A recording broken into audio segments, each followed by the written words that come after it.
Last week we talked about how to make stuff glow in Blender, and this week we'll be talking about how to break stuff in Blender. First thing first, you have to install the Cell Fracture add-on. Search for it inside the add-on panel and add it in.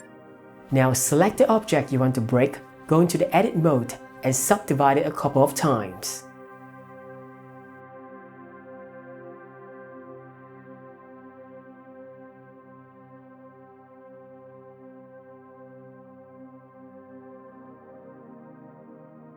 Open the Cell Fracture dialog, match these two settings, or well, play them if you want to, and click OK.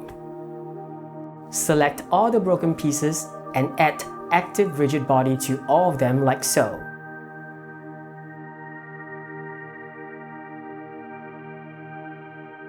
Assign passive RigidBody to the floor and the object that will be doing the impact.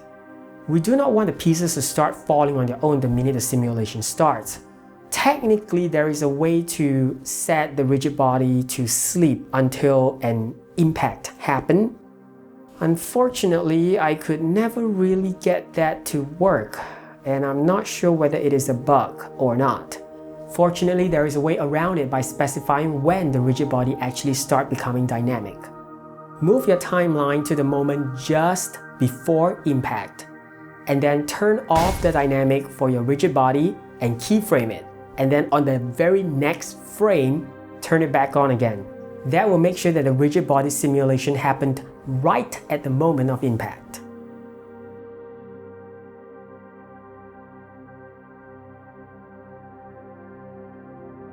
I do it for only one of the pieces, and then after that, I select all of the other pieces, and then select the one that I actually add the keyframe last, and then Ctrl L and select animation data. That will copy the animation data from the one keyframed piece to all the pieces.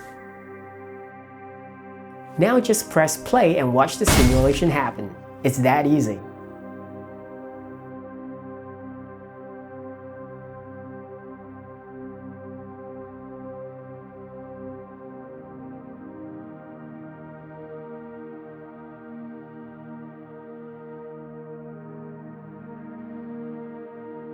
Next week, I will be talking about a free Blender lighting add-on that will change the way you light in Blender forever. The minute you have access to this add-on, you will never want to light stuff in Blender the old ways again. It will be archaic. So, see you next week. Support my Patreon if you could. This is Brace with Jack, and I will see you next week.